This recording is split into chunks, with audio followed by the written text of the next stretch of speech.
Like, I don't see how. See, that sounds like it's working.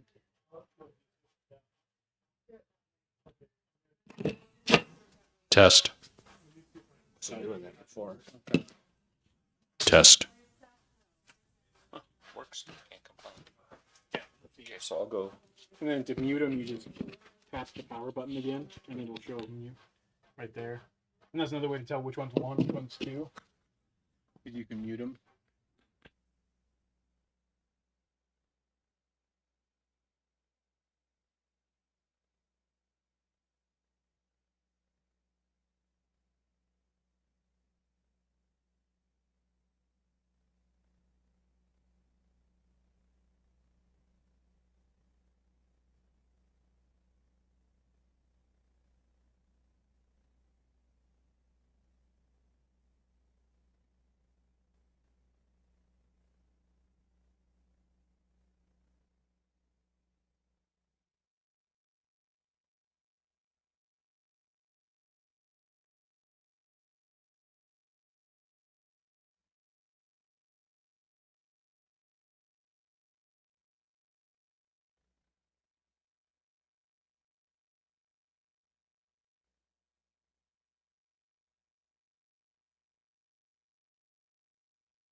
Le test, le test.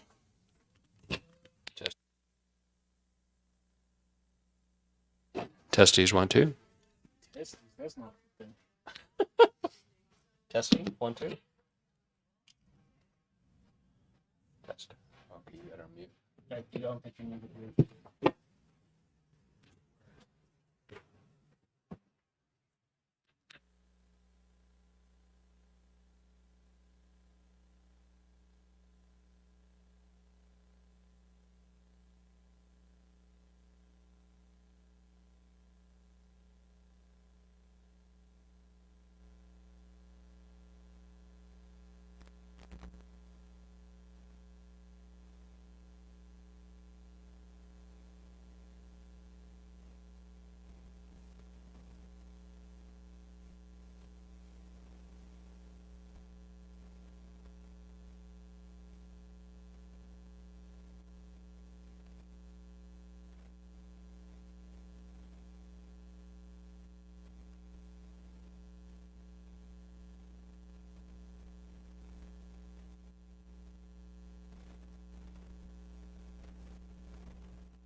Testing.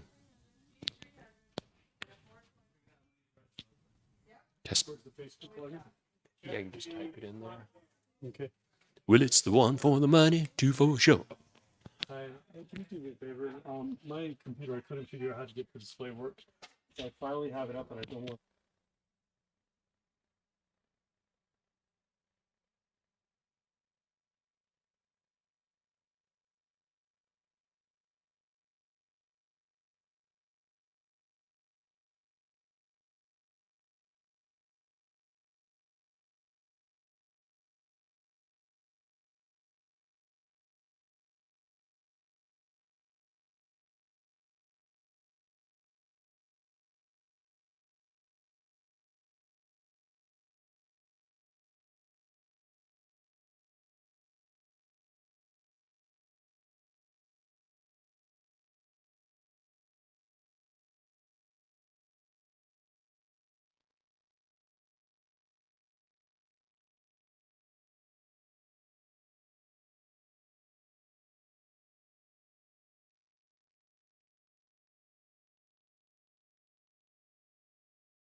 Test one.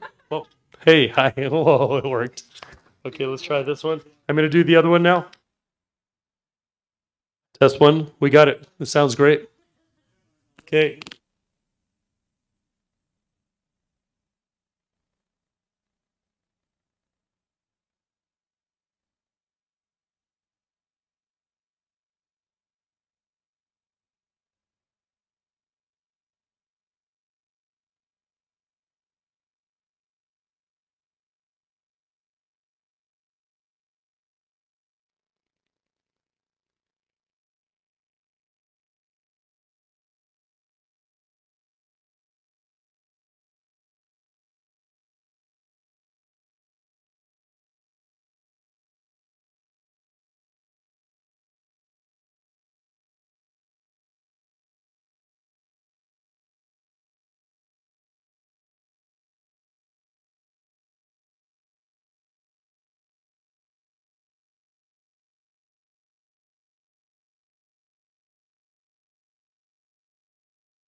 Test, test, test. Test.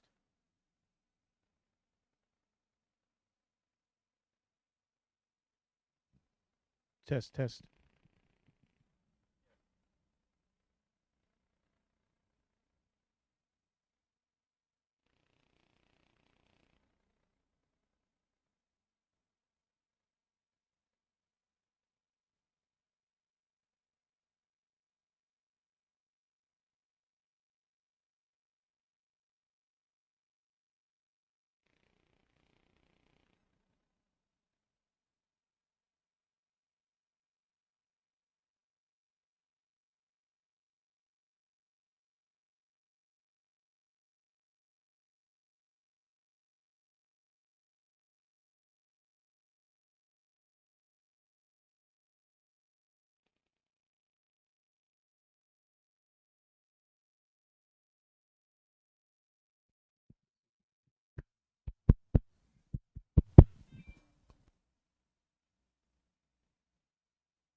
Test 1, 2, test 1, 2, test 1, 2.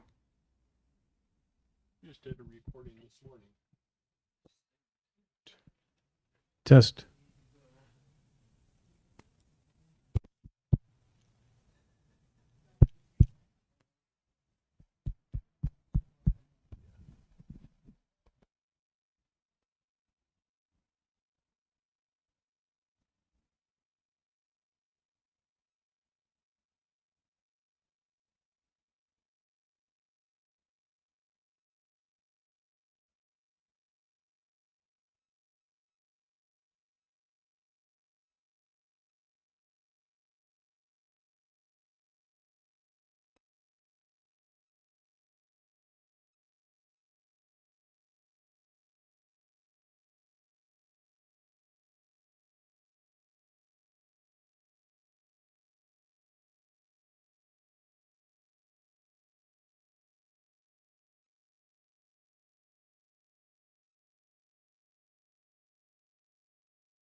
Test 1, 2.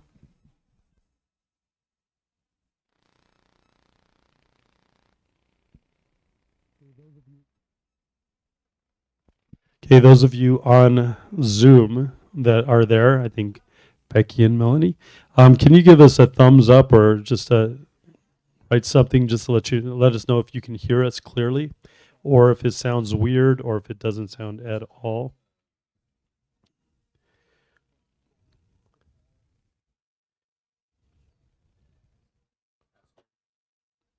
Okay, I don't see any chats yet. Can those online on Zoom, can you guys hear us? Oh, yay, you're awesome. So you win the prize. Thank you so much for saying that.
good.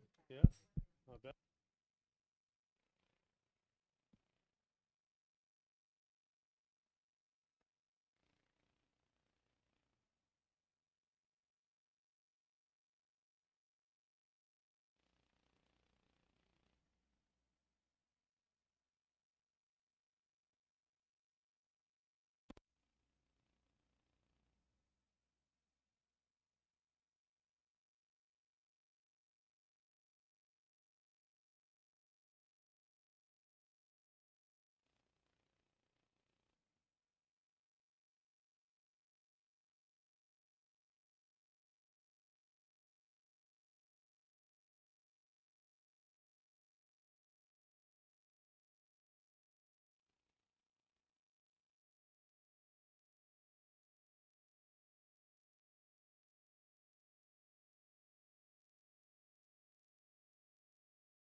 Test 1, 2. We're good?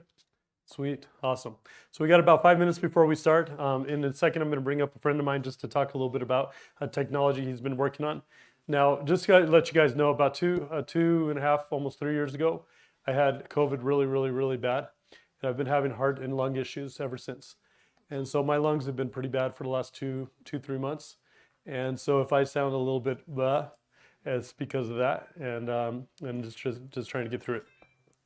So just be patient with me.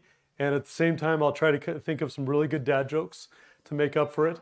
And so my first dad joke, so I had this sweater and it was just horrible. It was just full of static. And every time I'd pull it off, my hair would go straight up. It was just bugged me to death.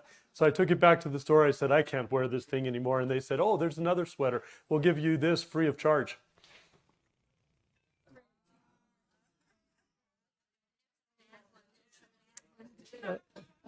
Okay, you guys got it. Okay, good. I'm really working on these, seriously. It's like, I'm going to see what I can do. So while we're waiting a few more minutes, I'm going to have my friend Gordon come on up. And so Gordon is a genius. And only on Thursdays, but I'm going to brag a little bit about him. Let's see.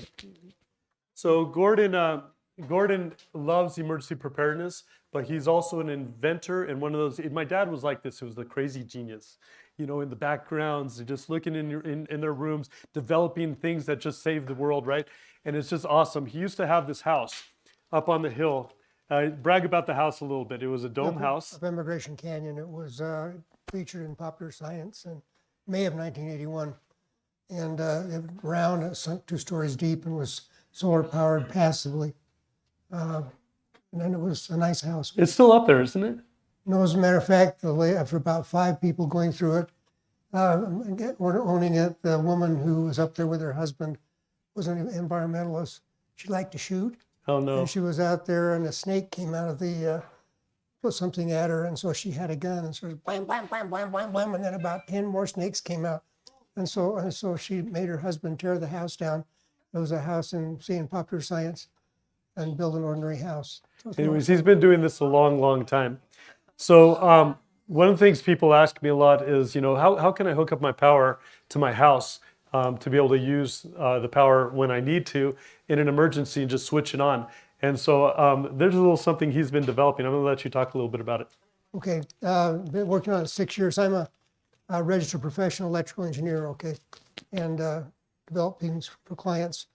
For 6 years, I've been working on this device, and the problem is, as you know, we have all kinds of power failures and people lose their power, etc. Mostly from something far away, a disaster or something. There's nothing wrong with their house. Okay, sometimes there is. So what was needed, I felt, was an easy way, and a simple way, and a low-cost way of providing emergency power to a house without going through all the rigmarole that we have to go through in general. So what this thing, it's called Save Us, and I'm going to be here after for a while if anybody's interested in talking about it, but let me sit down here. Excuse me. No. I should have anything. Here's the, this is a device that right here, somebody may recognize it. It looks like I have ripped out your main breaker, okay? I'm having, that's what it is essentially. I've ripped out a main breaker. So what Save Us is a really low-cost device. A little module is all it is, right here. And this device goes in your fuse box or your breaker box. And what it does, this is the only thing there is for Save Us. In other words, you're not buying all kinds of stuff. It requires an opening below your main breaker, and it can be adapted. Okay, so this module fits in this opening under here, and what it allows you to do, it interlocks with the main breaker. So just like the power company tells you to do, you know, when your power goes off, you turn the main breaker off and plug your generator in, whatever it is. This device interlocks to your main breaker, and I can show you afterwards how it works. But what it does, it does not allow you to turn your power back on after you've turned it off, because it allows you to open, there's the right side up, open a little door when it's off on this device, and then you can plug a cord, a specialized cord, but not too special, to this opening. There's a plug behind it. this little deal, for those of you who are technical, I don't know, it will allow you to provide up to 6 kilowatts of power into your, from anything, from a generator, inverter, and but also any little tiny inverter like this one over here. You can use those as well. You're limited, of course, by the amount of power to the amount that the emergency supply furnishes. So with this, you may be able to turn on that one, turn on some lights, a few little things, whatever you need to do with that. So that is the, that's one feature of it. The other feature is one that nobody else does. When you turn on your emergency power plugged into Savus, every circuit in your house is energized. You don't need a panel where you have to have breakers, different things like this, extra ones. And the way it works is because it's set up so that the inverter, when it operates, it will pump whatever its power capability is into your house. You have to be careful and not turn on your 30 kilowatt generator outside and things like this. And so that's the so you have to compromise with the amount of power you can use. But I don't want to overrun my time. So, but basically what this is, and the idea of what I want to do is I want to make this, if I can, a universal plug-in. In other words, what you do is you say, I can't afford a generator, et cetera now, but I can afford this little module. I'll plug it in, and then it's adaptable. It only has 3 wires, and it's adaptable to my neighbors who have a big generator. And hey, they can come over and plug into a mating connector, something that they have as well, and I can help my neighbor. I can do those things like this. So anyway, I don't want to run my time, which I probably have, but anyway, thank you. And if you're interested, stay afterwards and we'll answer questions. Thanks. Basically, instead of having to take all your lights in your house and plug them into one of these power units, he's making it. Which you so can't that, do. Yeah. Yeah. You're making it so that you can use your existing switches and turn on the lights you need during an emergency by plugging in. It's an amazing idea. I just wanted to support him because I love where he's going with this. I think it's also patented, finally. Thank you.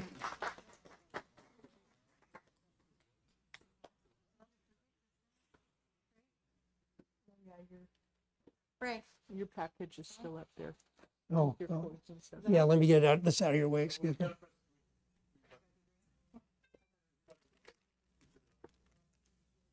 Okay. Thanks for reminding me. Hello, hello? Is it on, Frank? You guys Let's hear me? see. Do I have your microphone? I do. Hang on. You know. All right. So glad you guys are all here tonight. Thank you. Thank you for making the effort to come and join us. I know you guys, most of you have purchased the Blue Eddies, so pretty impressive, pretty awesome. Marcelo is working tirelessly, as you know, and he hasn't felt good for the last few weeks for sure. And so I'm really impressed and grateful that he's here and still working on this as well. Also, a big thank you to Celeste for the group buy. Can we give her a big round of applause to helping you guys figure this out? So we're not going to waste any more time because I know you guys have a lot of questions and are excited about tonight. But I wanted to do a warm welcome for Marcelo and thank him for all he's doing for tonight. And so here, the one, the only Marcelo Sergopoulos. Come on down. Okay. Can you guys hear me okay? Awesome. We got the microphone. Awesome. Whew! This is so good to be here, you guys. I get excited to be in front of you and be with you and be able to learn with you. And this is exciting because it's a fun topic today. How many of you are actually really good at electricity in this room? Who are the pros in here? Okay, I get half and half, a little bit. No? Okay. Any solar panel experts here? Okay, awesome. No? Pretty good?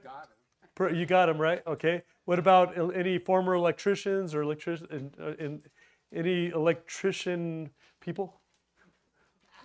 Was that horrible? Electricians. Thank you.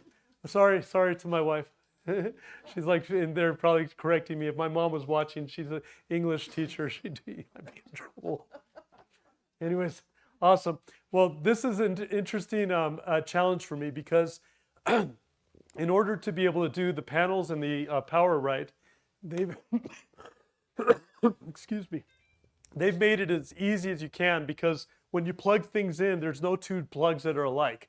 I mean, you can't mess it up, right? They made it so it's just foolproof, okay? And they've made it so this is really easy to understand, easy to understand. But if you're going to set up a system the right way, you need to understand electricity. And there's no way getting around it. So my challenge tonight is to be able to teach you some really deep principles in electricity in a very simple way so that you can come out feeling empowered. And during an emergency, rather than knocking doors and saying, hey, is there anybody who knows electricity? You'll say, I got this. Because that's how easy it can be, okay? So that's my goal. Now, my wife is not technical. And I did this PowerPoint presentation to her last night just to go through it. And at the end, she got it. And then she started correcting me. Oh, that's not right. That's not, I'm like, oh, good point. You know, so if that could happen with her, it can happen with you guys tonight. Is that exciting? Okay, so the goal is let's go through this. Let's learn everything we can. I'm going to repeat things over and over and over, and I'm going to ask you questions. If you get a question right, remind me, because I have some really cool gifts here that I can give that Blue Eddie actually sent to us. So we've got some 2XLs, XL, and large shirts. That's all we have in sizes, and you guys can grab them for yourselves or a friend or whatever. And so if you answer some questions, just remind me, say, hey, I get a hat or I get a shirt. Deal? Okay, so who said that? Okay, there you are. Okay, awesome. You said it first. Okay, let's get started. Okay, energy and power. This has to do with prep step number 5. Anybody who's a member of Food Storage Depot has also the $3,000 membership course that we gave you for your membership price, and you get all the discounts and everything else. In those steps, the 7 steps, this is number 5, where we group all the other needs together besides food, water, and a few other things. Now, with that, we're going to be talking about power today. And what we're going to cover is an overview of technical terms, understanding of power units, calculating your power needs, and hands-on practice. So this is how we're going to start. And I'm going to give you guys a couple minutes. Everybody have those sheets in front of you? Okay. Take a few minutes and I'm going to have you write down what are the things you absolutely need to have running during an emergency to be able to make it okay. Personally, I need my refrigerator and my freezer. And I need a few lights. Okay, lamps, whatever it takes to be able to light up a few places. I've got a ton of extension cords in my house. I just buy tons of extension cords. Why not? You know? So I've got a ton of those, and I can string things all over the place if I needed to during an emergency. But what are those things you absolutely need to run during an emergency to make your life livable, right? Because if you don't have a refrigerator and freezer, for example, your food goes rotten really quickly. You waste a lot of food and you die quicker, okay? So while you guys are writing those down, maybe a few of you, is there anything you would add to lights, refrigerator, freezer? CPAP, awesome. What else? CPAP, okay. Microwave or a hot plate, awesome, okay. The small ovens that you can bake bread in. Sure, a small oven that you can bake bread in, awesome. Put the things in. These are the absolute, I need these, because on the next little section, these are the things that I want, okay. You might not absolutely need them, but I really want them, right? Heater or air conditioner, right? Okay. Sweet. You know something? That's on my list as well. Cell phones, my ability to recharge my ham radios, right? To be able to charge my power tools if I need to, right? Stuff like that. So those are on my list. All right. If you guys have gotten through those, go to the second part and put your wants. Now, want could be the air conditioner or whatever, because when you're thinking about that, that's pulling a lot of wattage. It's going to kill your battery in 2 seconds. But what you could want, and maybe this is a need, you might want to have a fan, right? On a hot day, something to just blow air around the room, right? That could be a want or a need. A space heater. Yeah, a space heater for one room. And what happens in those circumstances is the space heaters use up a lot of energy. They do. Yeah, the biggest thing you want to do during an emergency, you want to make sure you have the right clothing to be able to be warm during the daytime, during the winter, right? But also, you got to remember, the smaller the space, the warmer it gets. So find a room, set up a tent in the room, have everybody sleep in that room, right? And warm everybody else up. There's things you can do to make it work, right? Okay, so let's go through anything else that you guys wanted to mention. You guys are going fast. This is amazing. Okay, so we got absolutely need, we got the wants, and then this is the next thing is how many hours do you absolutely need those things to run? So in the space where it says hours, 2 columns over, I need you to write down how many hours you need those things to run. Like, do you want the refrigerator and freezer running 24/7? No.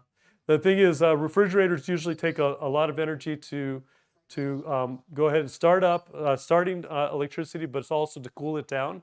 And then after that, it's maintaining. So it goes down. In all reality, I mean, you could turn it on, turn it off. I get my power units so that in all reality, I can run it 24/7 because I just don't want to have to think about it, right? And freezers, those freezers you open up from the top, those chest freezers, they're amazing, you know, because you're not letting all the cold air out. As long as you don't open it. That's just a function of, how many times did you open it? Exactly. How many times do you open and close it, right? And the beautiful part about these units right here is they have a thing called pass-through power.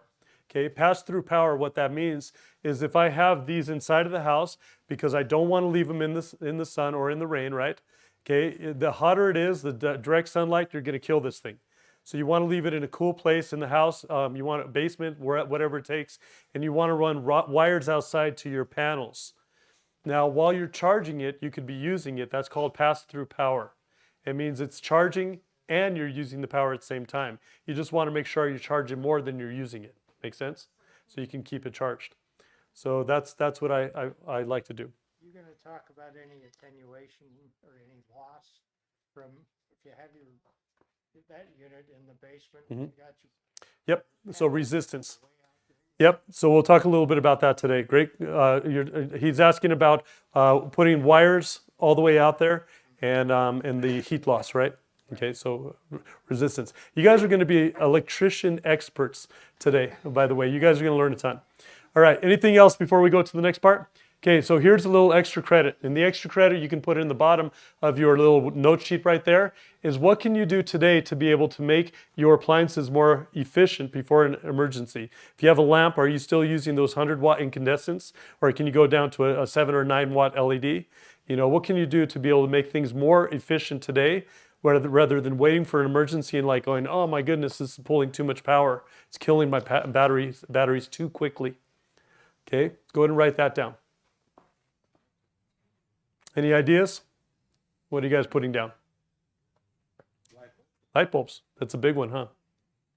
Yeah, it's a huge one. What else? Yeah. Mm-hmm. Yep. Yeah, good point. Awesome. Good deal. Okay, you guys are doing awesome. Let's keep going. Okay, the first thing we're going to talk about is frequency, which is also called hertz. Yep. Got it. What she was saying is that leave things unplugged until you need them. And thank you for bringing that up. I forgot. So frequency and hertz. So here's the fun part. I'm going to show you some pictures, and I want you guys to tell me what they have to do with electricity or frequency, and there's no right or wrong answer. I'm just curious to see what you guys say. Okay, so here's one. Here's another one. Okay, here's another one. Okay, here's another one. And then I had to throw this one in because I thought it was hilarious. Okay. Exactly. So what does this have to do with electricity or frequency? Frequency or waves? Frequency is waves. Okay, frequency is waves. You want a hat or a shirt? Okay, you get it. Here you are. Good job. There you get your Blue Eddy hat. There you go. Okay, frequency or waves. Any other answers? There's actually a bunch of answers. So anything else pop into your mind? How any of these have to do with electricity or frequency? Sine waves. Sine waves. Okay. I take a shirt. Okay, let's take a shirt. Okay, so you got large, what? Extra large. Okay, there you are. Okay, you get yourself a Blue Eddy shirt. There you go. Boop.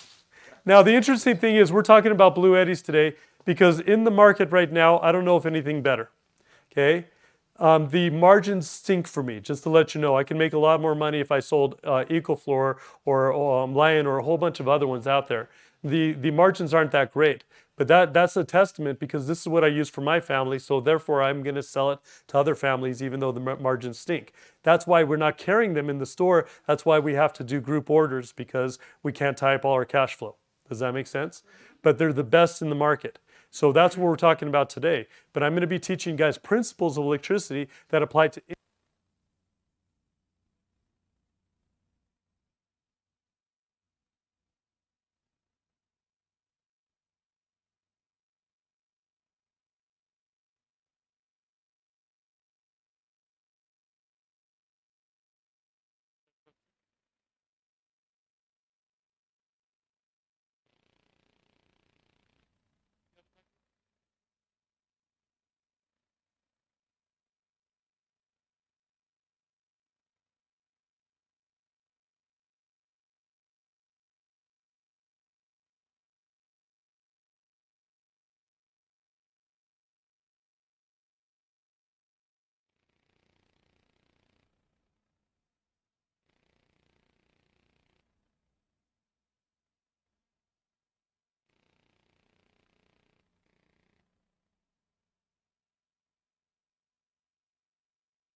Try it now.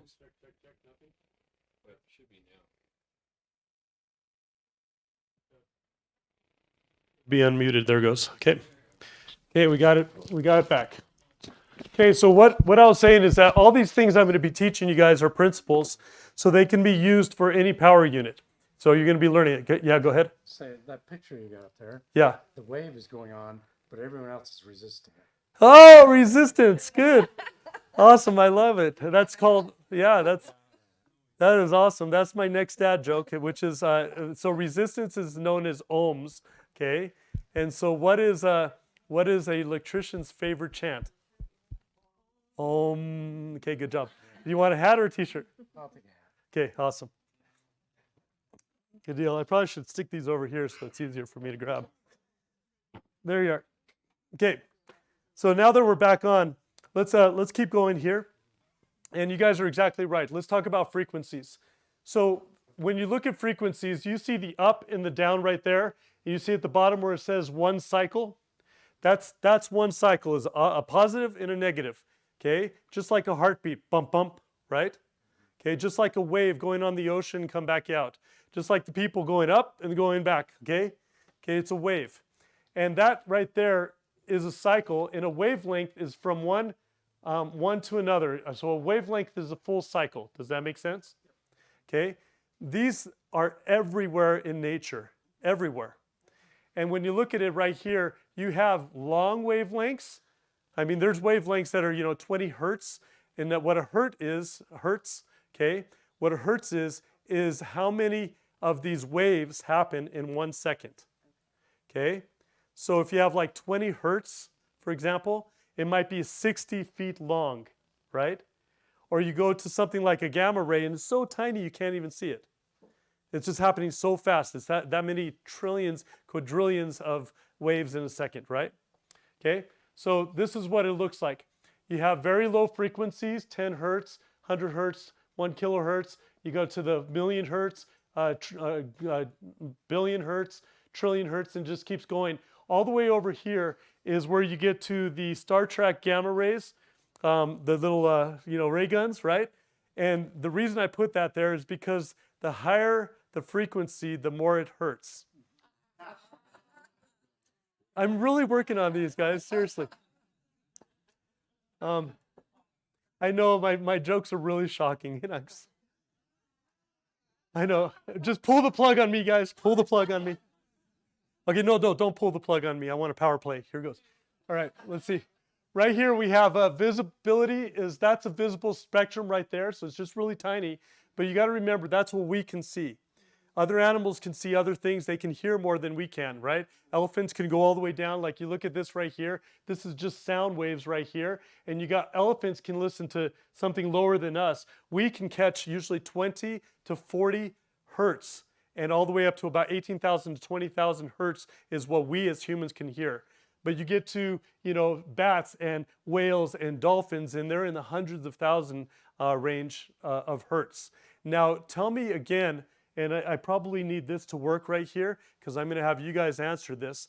I'm going to have you guys explain. Now that I've explained it, I'm going to have you teach me what is a hertz. Okay? Who's got it?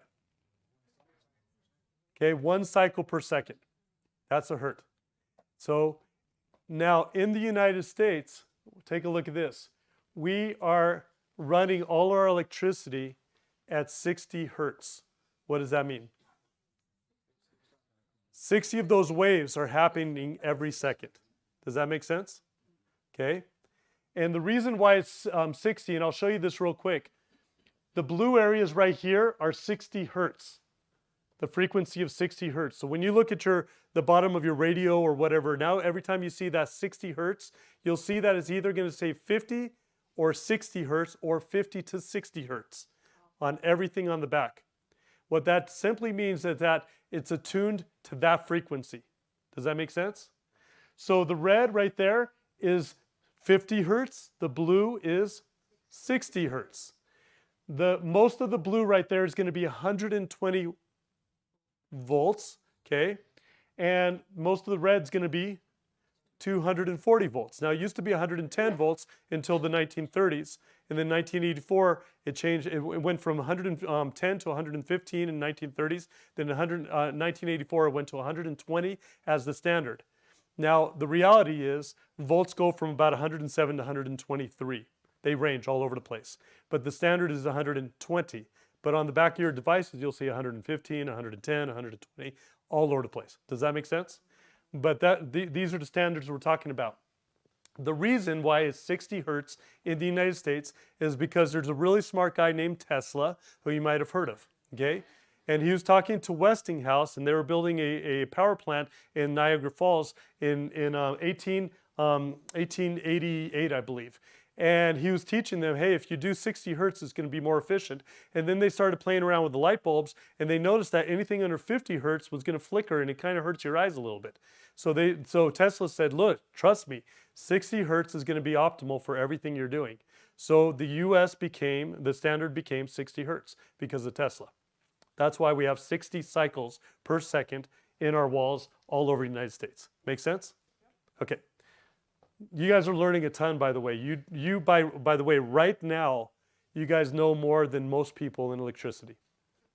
Isn't that cool? Okay, that's exciting. So let's keep going right here. We're going to talk about alternating current versus direct current. By the way, does everybody have hertz? Can we move on from there? You guys got frequency pretty good? Okay, because we'll keep repeating if we need to. Now we're going to get into the band called AC/DC, which is alternating current and direct current, okay? And we're going to explain how this works. Now, back in the day, there was Tesla and a guy named Edison. Edison was really big on DC, okay, and to the point where he sacrificed animals to show how dangerous AC was because he didn't like Tesla, okay? But Tesla's alternating current was actually a better thing for us to use, and I'm going to explain what that is, okay?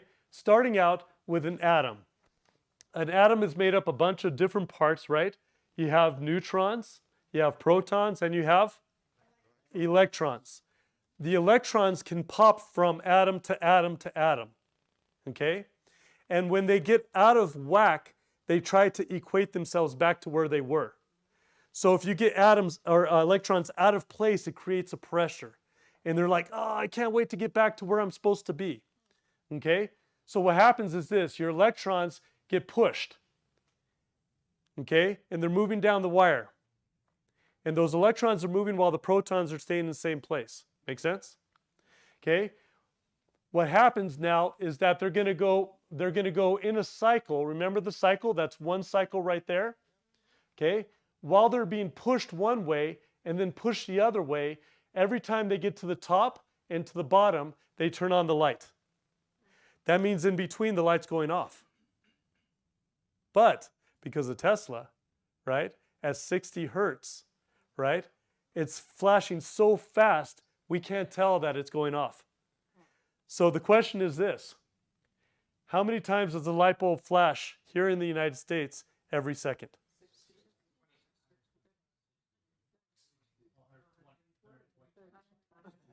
120. Isn't that cool? Do you see why? Okay. Because it hits the positive and the negative. And every time up, down, up, down, up, down, up, down, up, down. So what happens is you go turn on the switch, okay? And when you go turn on the switch, that current is going 60 times like that. Now people think, well, I turned on the switch and the electricity had to move from here all the way over to there and over there and over there and over there, speed of light, right? But that's not true. The wires already have electrons in them. Okay? So when you turn on that light, what does it do? It just moves the electrons that are right there. And the alternating current doesn't have to keep going straight forward like a DC, which we'll talk about. It just stays in one place and goes and vibrates. Does that make sense? So those electrons are staying right there. Okay? And they're powering everything you need to. That's alternating current. Okay? Like that. Does that make sense? Okay, you guys are learning some pretty cool things. All right, let's keep going. Just like the waves of the sea go in and go out, that's alternating current. Everything that has a plug in your house pretty much, okay, is built on AC, alternating current. Whether it's your big gigantic plug for your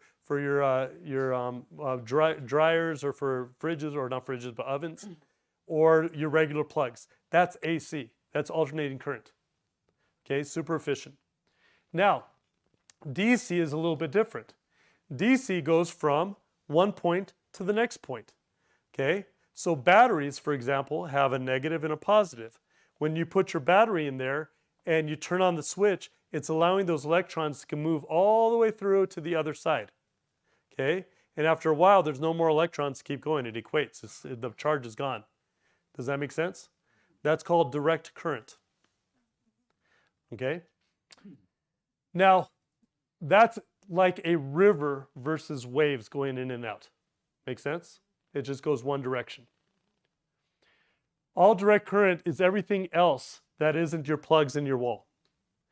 It's your batteries, it's your solar panels. These are all direct current. When it gets the light, it pushes the electrons one way. Make sense? Okay? All this stuff has to do with direct current. You see these right here? These are batteries only. These are not power units like this one and this part right here. These are just batteries. Are these AC or DC? Yeah, you guys are getting it. Those are direct current because they'll run out, right? They'll just go one direction until they're gone. Okay? So here goes. Is this AC or DC? Okay. Is this AC or DC? DC. Good job. Okay? It's running off of the battery of the car. Okay? Is this AC or DC? Okay. Is this AC or DC? Who said DC? Nobody. Good. Okay. AC. Okay. And this one? Perfect. Awesome. And if I were to show you these little USB plugins right there, what are they? What was it?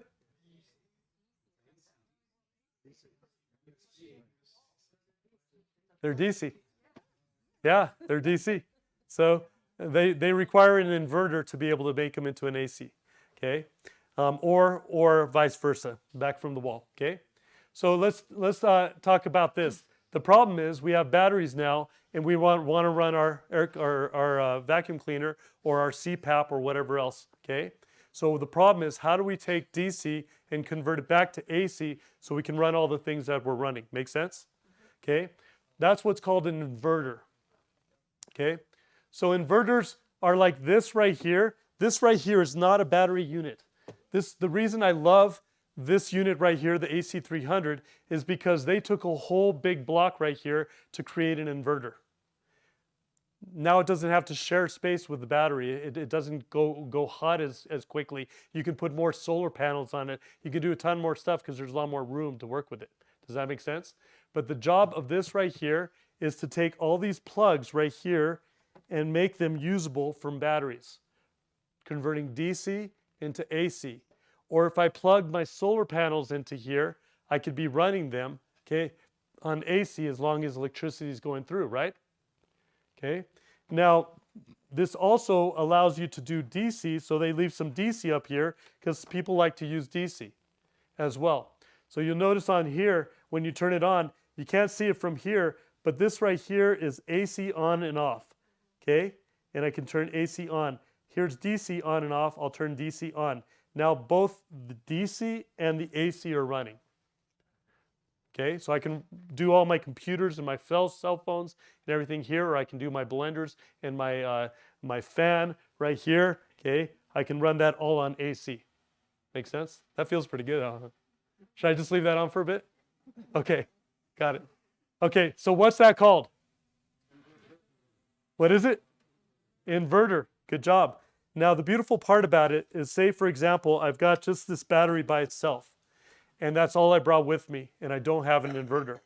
I can bring a portable inverter like I have in my car at all times, and I can plug this into the cigarette lighter, which is DC, and turn it into AC, okay? Or I can plug it into one of these battery units right here, and I could take this camping with me, and I could be charging everything. I could be running anything I want to with this or with the USB ports. Make sense? Because this is an inverter. You guys got it? Is there anything that specs how much you want to have an inverter for? 400 or 300 or 500? It all depends on what you're going to run. And we're going to get into the watts here. You're hitting an awesome question about how big of an inverter do you want, right? Okay, and we're going to talk a little bit about that because that all has to do with the papers you just filled out. Because everybody's needs are going to be different, right? So I use this one right here, which is a 300 watt inverter for my car because I need it to run my computer and my cell phones if I need to, but usually computer, okay? So you said your unit there has absolutely no battery in it whatsoever. So the question is, does this unit right here have a battery in it? No. None whatsoever. This is just an inverter unit right here that connects to up to four batteries. It's a very efficient way of building something. It's just a lot of people don't want it because they want portable, which this one right here is portable. It has an inverter and a battery in it. So therefore I use this when I need to have a little bit more juice and I'm going to be camping for a bunch of days or whatever, I take this. Or if I just need to power my fridge through the night because the power went out, then I use this. Now, if it's a bad emergency and power's going to be out for 3 weeks or whatever, I'm setting this baby up and I'm putting a whole bunch of stuff connected to it. Okay, if I'm going to a small trip or something like that, I'll take this little unit right here. Same thing, it has an inverter and a battery in it. Does that make sense? Okay, so I can use it for DC and AC at that point. Okay, now the problem with inverters is that they're taking AC to DC or DC to AC. And when they do that, you got to remember, here's AC, here's DC. Usually shown just by a line, okay? And well, I should do it this way because I'm backwards to you guys, right? Okay. Now what happens is when you convert the DC to AC, you have a jagged wave. Okay. Right there, do you see the orange, the modified sine wave? Okay. It's jagged and it's not pure. And if you hooked up any sound equipment or whatever, you're going to hear, you're going to hear all these sounds, right? And by the way, did you notice that sometimes you can hear electricity at 60 hertz? Which is within the sound limit of our ears. So pretty cool, right? Okay, so when you have the pure sine wave, the technology is much more expensive, well, a little bit more expensive, but it's a lot cleaner. And so that makes it into a pure AC form. Does that make sense with the blue line? All these are pure sine waves. Okay, these we have the extra money that went into this to create actually a really good clean AC that doesn't fluctuate, doesn't crack, and everything else. Make sense? Quick question. Yep. CPAP, you want to have the pure sign. Sure. You want to have it on everything. On everything, but particularly that you don't want the jagged. You don't want it going like that, or you don't want problems like that, or sound equipment or anything like that. So might as well have the pure sine wave. Why not? Right. So everything we do here is pure sine wave. Make sense? Okay. So, by the way, at this point, is anybody feeling overwhelmed? A little bit? And thank you for being honest, by the way. You get a t-shirt or a hat. Which one do you want? Which one do you want? T-shirt, 2XL, XL, or large? Large. Large. There you go. Okay, and do you want a t-shirt or a hat? T-shirt, large, awesome. Now tell me, this is a lot of deep stuff that we're going through right now, and I'm trying to make it super easy. And so for you to be a little overwhelmed is awesome, okay? Because that's where you're going to start learning. We're going to go through some cool stuff today, but for the most part, are you guys catching this? Yes. Okay. If you were to say where you got stuck, where did you get stuck? Do you think? Okay. That's okay. Because what's happening is, that's okay because over time you'll get it. You're getting a good overview right now. How about you? And where do you feel stuck a little bit? Yeah. Everything at once, right? A lot of technical terms. Okay, so don't worry about the technical terms. Take a look at the pictures I'm showing. All right, pay attention to the pictures. Don't worry about the words. Sometimes people get a little psyched out because of the words. So just remember, frequency has to do with waves. Okay, pure sine wave has to do with everything clean. You know, I'm not good at that. I would pull Gordon on, but it's probably a question that would go too long. So, but it's a good thing to have. So, okay, let's keep going here. So this right here on the right hand side is going to be AC. Everything on the left hand side, DC. You guys got it. Okay. So let's go into volts versus amps versus ohms. Good job, you guys. All right. Now, by the way, what's an electrician's favorite car? Volkswagen. Volkswagen. Oh, I got it. Good job. Okay, it's a Volkswagen, right? Volkswagen. Okay, so anyways, volts versus amps versus ohms. Okay, so let's get into this a little bit. Remember we talked about how electrons move across the wire, all right? And the protons basically stay in the same place. Okay, so the electrons are moving. Well, the problem is, how do you get those electrons to move? You got to shove them. That's exactly it. Okay, you got to either put a charge somewhere where it's really positively charged and those electrons are trying to get there, or you do something on this end to push them that way, right? So what happens is this: when you're pushing those electrons, that's called volts. Volts is simply the pressure. It's simply the pull or the push that makes that electron go somewhere. The higher the volts, the higher the pressure. That's it. Okay, so you take a look at this picture right here, okay, and I'll show you. You have a little kid standing on a balloon, a water balloon. Is he exerting pressure on that water? Yes. Now, if I put an elephant on that same water balloon, okay, would it be more pressure? Absolutely. So the pressure of the electrons being pushed through the wire is called volts. Okay? So for example, if I were to look at a dam, and a dam was filled up almost to where those holes were, and it wasn't filled up hundreds of feet above it, the pressure of that water wouldn't push out that water that quickly. Does that make sense? Now, if I put more water, more pressure. More water, more pressure, right? The pressure is pushing out that water. That pressure is called volts. Yep. Now, current is a little bit different. We're going to get into that. Okay, current is known as amps. Okay, but the pressure is called volts. All right. Now, let's make this really easy. Most of your batteries out there, all these batteries, you have AA and AAA, and you have your D batteries and everything else that existed for the longest time before lithium took over and everybody's having all these crazy batteries now. But you had all these batteries on the right-hand side here, and then you had one that kind of stood off on its own. Isn't that weird? Why we call this 9 volts and everything else is like just a battery? Have you ever wondered why that is? Okay. Isn't that weird though? Isn't it fun to put it on your tongue, right? Like, okay. But why is that called a 9 volt where everything else is just called a battery? It's because all these are 1.5 volts of pressure. Now they have different sizes of batteries because they have different amps, which we're going to talk about in a little bit. But the pressure pushing the electrons through is different amounts. All right? Now here's the cool part. And this is probably going to be a dumb analogy, but I thought I'd put it in here anyways. Has anybody heard of the World Series? Okay. The World Series, I want you to remember the word series. Because in electricity, there's a thing called series and parallel. And I'm going to explain that really easy. In the World Series, you have somebody traveling in a certain direction, right? Okay, they're going in a certain direction, right? They don't go backwards or anything like that. They're just going in a certain direction for now. Just keep that in your mind. Okay? You got somebody's head moving towards somebody's feet or bum or whatever you want to call it. Okay? And what happens is the more people you have on the bases, the more pressure on the batter. Okay? So now you have what's called series, which is this.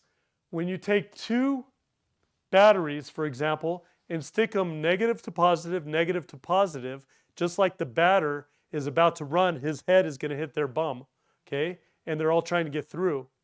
The more people on base, the more voltage, the more pressure. So if you take a battery, a 1.5, and put it negative to positive, it turns into what? 3, okay? So how many do we have to have, okay? How many do we have to have of the 1.5 to equate to 9 volts? You guys got it? You're catching on to this. Okay? So when you look out there and they have these little connectors right here, and you've always wondered, why is it that I have to put one way and the other way? Because all they're doing is creating that line and squeezing it into something closer together. Make sense? So it's going the same direction. Make sense? So that right there is how many volts? 9 volts. You guys got it. 1.5 plus 1.5 plus 1.5 plus 1.5 plus 1.5 plus 1.5. 9 volts. Now I've got a 9-volt battery. Make sense? That's called series. Okay, it's going negative, positive. Now on these panels right here, you have a negative and a positive. The cool thing about it is you can't mess it up because they made it so they have to connect. You can't do it by accident. Okay? Right here, it says positive. What's this one right here? What's this one right here? Positive. When I put these together right here, I just took these panels, say these are 1.5 and 1.5. What did I just create? 3. You guys got the idea? Okay? In series. Okay? Now, the difference is this. There's a thing called parallel, and I'll show you what parallel is. And you guys don't have to worry about parallel so much. But parallel is where we line up all the batteries the same, so all the positives and all the negatives are on the same side. And then we put a wire across the whole thing, or in this case right here, I would put a metal plate on the top, a metal plate on the bottom, and 2 wires coming off. Does that make sense? So with this right here, and I'll show you an example, okay, we have our positive, we have our negative and our positive. If I had a Y connector, I can do this, where I put positive to positive and negative to negative, and then have a wire coming off of those. The difference is when I do that, it doesn't change the volts. The volts stay exactly the same. What it does is it changes the amps. But you're going to learn about amps right now, so don't get too confused. The only thing you need to worry about, because we're going to talk about volts pretty soon, is if you take a negative to a positive, every time you take the volts and add another one on, what are you doing? You're adding them together. That's where you get the 9 volts, right? For example. This right here is going to be the basic learning for us to understand panels at the end of this presentation. Okay? Is everybody catching on for the most part in here? Okay, so far? I know it's a lot of information. You guys have probably learned up to this point what they learn in school over a month. And you're doing awesome, by the way. And it's not that hard, is it? Like if you just understand a couple basic principles, it becomes really easy. So let's get to the next part. Voltage is equal to pressure, and amps is equal to the size of the current. So let's go back to this. Okay, amps, which is amperes. Okay, same thing. Okay, amperes. Okay, how many electrons are passing by a given point every second? Remember, frequencies have to do with how many waves happen in every second. Amps have to do with how many electrons are passing by a given point every second. Make sense? So if you have this example right here, the pressure from on top is the volts. The water that passes by every second, whether it's 200,000 gallons or whatever it is, every second is what? The amps.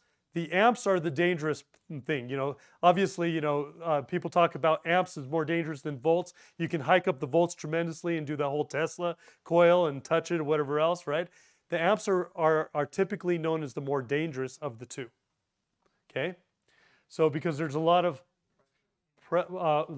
volume coming through, right? A lot of electrons passing through. Okay? So right here, you have 1 ampere right here is 6.2 to the 10th, and you don't need to know that part. You just need to know there's a lot of electrons going through for 1 amp. Okay, if you double it, then there's 2 amps, and there's twice as many electrons going through. Make sense? It's just how many electrons are going through at the same time. That's all an amp is. So let's talk about the power of amps. If you 1 amp is equal to 1,000 milliamps, okay? So if you have 1 to 5 milliamps, you're going to have a little electrical shock. 6 to 30 milliamps, it's a painful shock. 5 to 150 milliamps is extremely painful and possibly death, respiratory arrest. Okay, and this is 1 amp to 4.3 amps. You can stop your heart, and 10 amps you can kill yourself pretty quickly. All right. We're running 15 to 20 amps typically through our circuits, which is more than that 10 amps. Make sense? Obviously, you guys have been shocked before. Has anybody been shocked? Did you die? If you did, congratulations on being here, okay? But what happens is obviously there's more factors, like you didn't touch it for very long, right? Okay, so frequency or how long you touched it has to do with it as well. But just understand, amps are powerful. Amps is something you don't want to mess with, okay? So now we're going to get to what's called resistance, and that is ohm. Well, I got to go. Resistance is futile. Awesome. So that was funny. So anyways, resistance, what that does is it limits the volts and the amps. Now take a look at this picture because I'm doing a lot of repeating because I want you guys to remember. All right? Do you see the volts? What's the volts doing? It's pushing the water through the pipe. Okay? It's pushing that water through the pipe. Without all that pressure in the dam, that water couldn't get through. Does that make sense? And the amps is the water going through the pipe, right? The amount of water, the volume of water going through the pipe. Okay? Now, when you have a thing called ohms, and I put this in there just because I wanted you guys to remember, oh my, it's resistance. Oh my, okay? Oh my, it's resistance, okay? All that does is it slows down the volts and the amps so that it can't produce what you want to produce. Now, remember I said don't leave these out in the sun? Why is that? They heat up. Heat causes resistance. Resistance causes heat.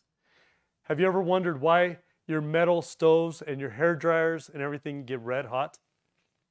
They built it so that they have resistance built in. Okay?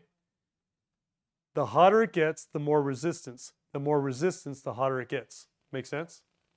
The reason I bring this up is because a lot of times people ask me, well, what type of wires should I get for my solar panels? Okay? And this is how you measure wires. The bigger the number, the smaller the wire. It should be opposite, right? Because then you can go on forever with huge, gigantic wires. But that's not the case. Okay? The bigger the number, the smaller the wire. The bigger the wire, the less resistance. You got it. The less it heats up. Typically, yeah, heat. Yeah, so heat causes resistance, resistance causes heat. Got that? So the bigger the wire, the better. Okay? You can go to a 10 gauge is what I recommend to everyone. You can go to 8 gauge. I would probably, if I were to give you a recommendation, 8 gauge is going to be better because of less resistance, but there's more tools that you can find to strip wire and everything in 10 gauge. So 10 gauge is plenty fine. So when I used to do DJing, I used to have to run wires across the whole stage and power big speakers. And what I learned is that if I were to have a 12 gauge wire or 10 gauge wire, I can go about 100 feet. Okay, so 10 gauge was actually perfect for 100 feet for me. Okay, so I do 10 gauge wires, and I go get those from Amazon, and I'll show you. I think I have. I don't have it here, but I'll show you where I get them from Amazon later. I want to point out to them, most of the stuff that everybody knows about, Okay. that they're buying in Home Depot and stuff, Yeah. usually a 14 or a 16.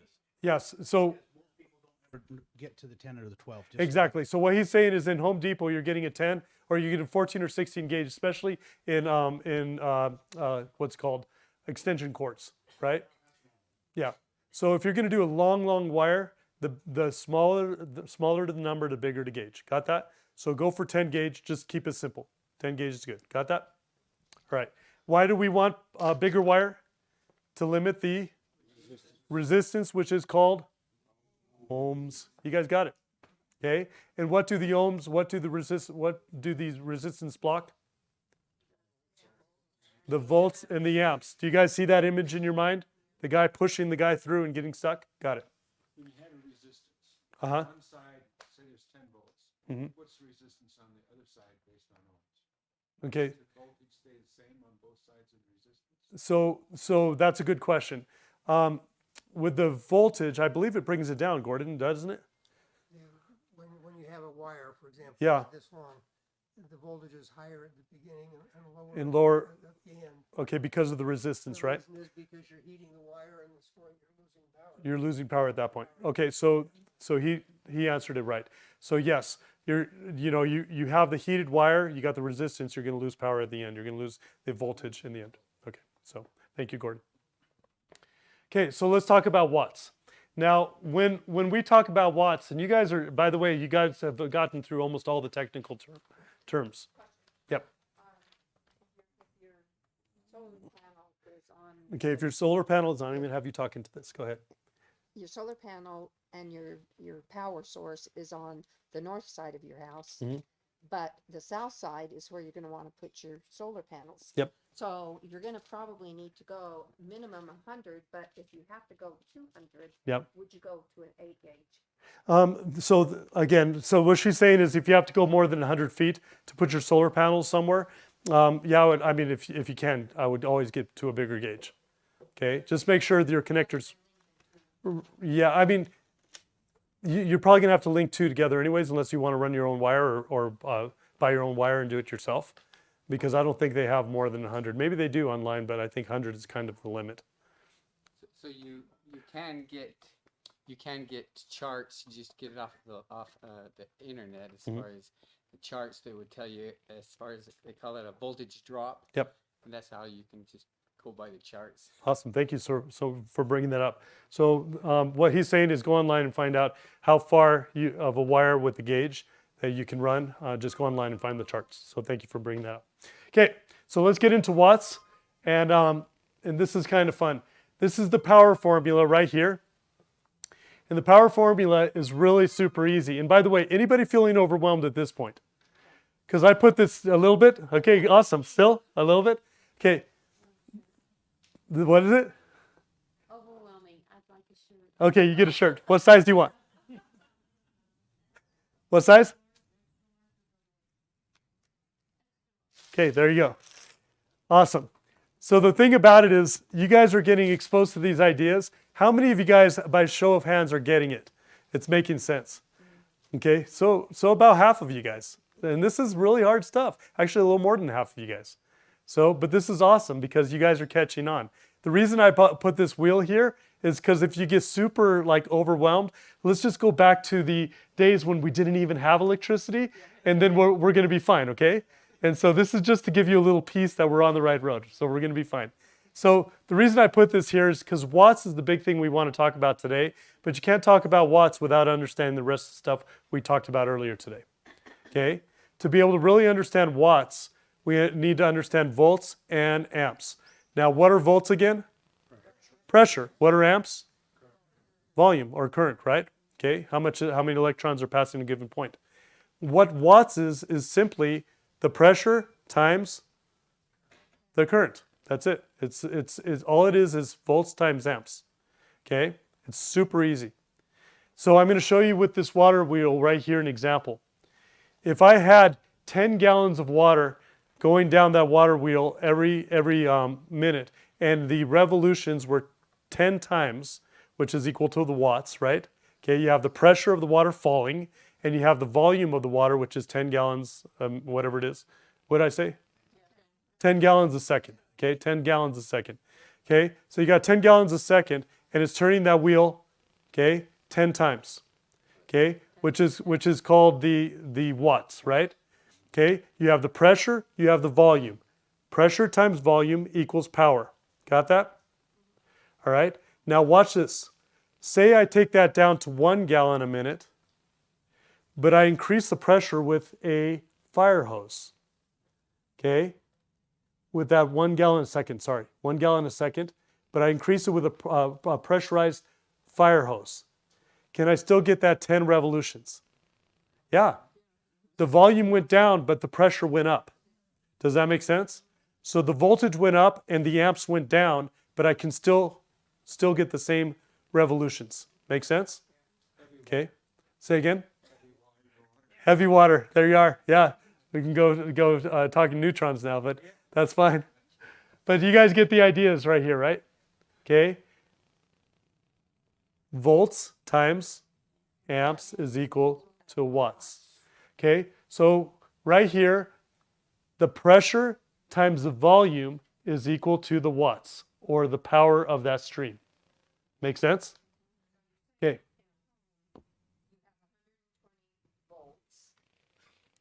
Amp, or 120 volts, yes. And then times. I'm sorry. And then yes. Times your breaker, which is 15 amps, and it'll give you 1,300 watts. You're getting the idea. And Before the breaker switches. yeah, Okay. And so the 325 watt solar panels Mm-hmm. is going to take 4 of them in order to make one 15 amp breaker work. You're getting it. Okay, so watch this right here. Do you see this? This is pulled off of a refrigerator right there. It doesn't say anything about watts right here, but I need to know how many watts are running here because I got to figure out if this is going to handle it. Okay, what do I know? Okay, how many volts am I calculating with? Okay, let's go 120. Okay, on the back here it says 115, but let's just say 120 because that's the standard. Okay, so what do? We have the amps. We know the amps is 7.1, right? And we need to know what the watts are. What are we going to do? So 120 times. Who wants to do the calculation?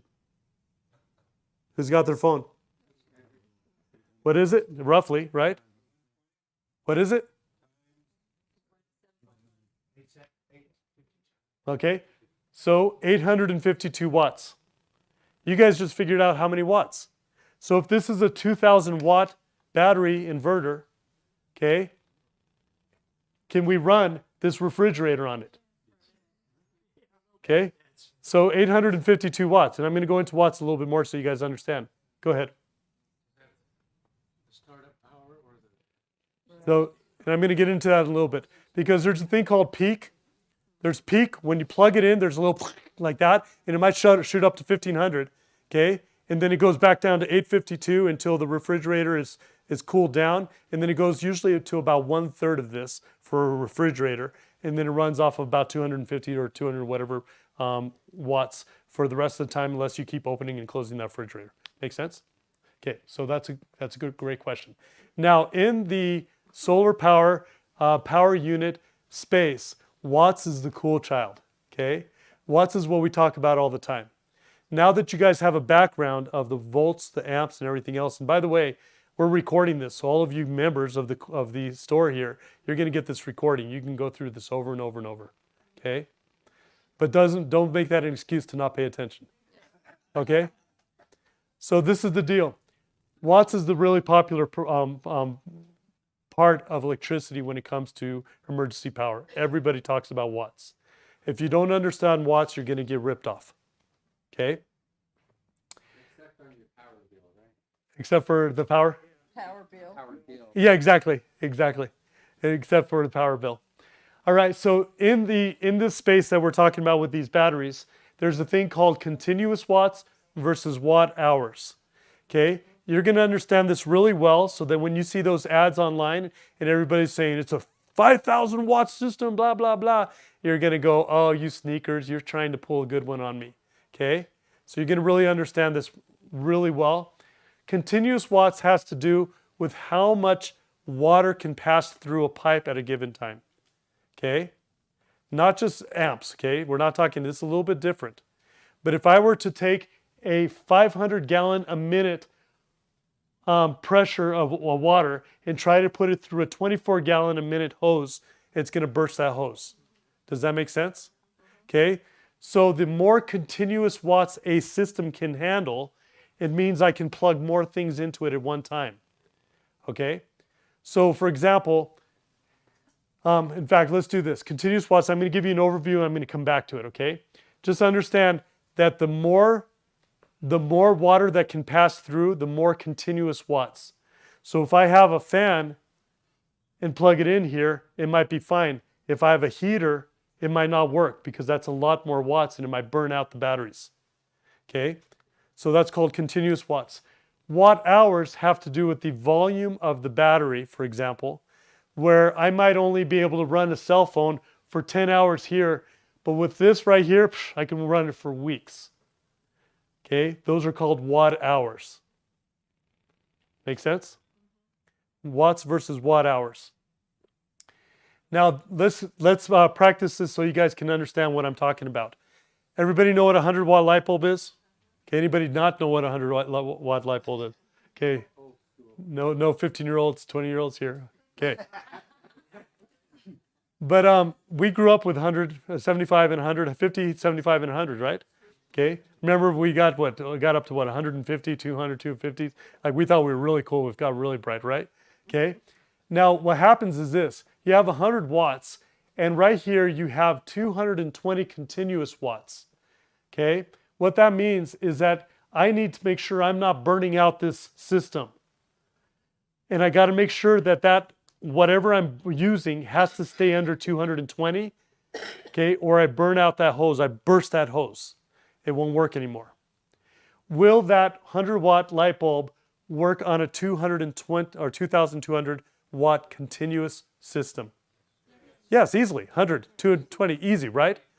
Okay, but remember how long this right here, the 2000 watt hours, is different because that's how long I can run this watt bulb, like this light bulb. Watts on everything. When you look at the back of a fridge, when you look at your radio, when you look at your cell phone, when you look at bulbs, anything, everything. Anytime you see watts, it's not on a per second or a per minute. It's on a per hour. Okay, that's why it's called watt hours. So when you say a 100 watt light bulb, it means that that's 100 watts per hour. Got that? So if I have 2,000 watt hours, how long can I run that light bulb? 20 hours. You guys got it. You guys are catching this. Let's do it again. We got 20 of those light bulbs now. Okay? 20 of those light bulbs, and I've got a unit here that can do 2,200 continuous watts without burning out. Can I run 20 light bulbs? Yes. Okay? I'm not overdoing the pipe of water. I'm not bursting it yet. Okay? It's fine. Okay? But how many hours can I run 2,000 watts of light bulbs on that system? 1 hour. You guys got it. Okay? You guys are catching this. Okay, let's do it again. We have 24 light bulbs now that are all turned on at the same time. Okay? And there's a unit here that can handle 2,200 continuous watts. That means the watts keep running through it continuously. Can I run this thing with 24 light bulbs? No, what's going to happen? I'm going to burn it out. Okay? It's going to trip the fuse or it's going to burn out.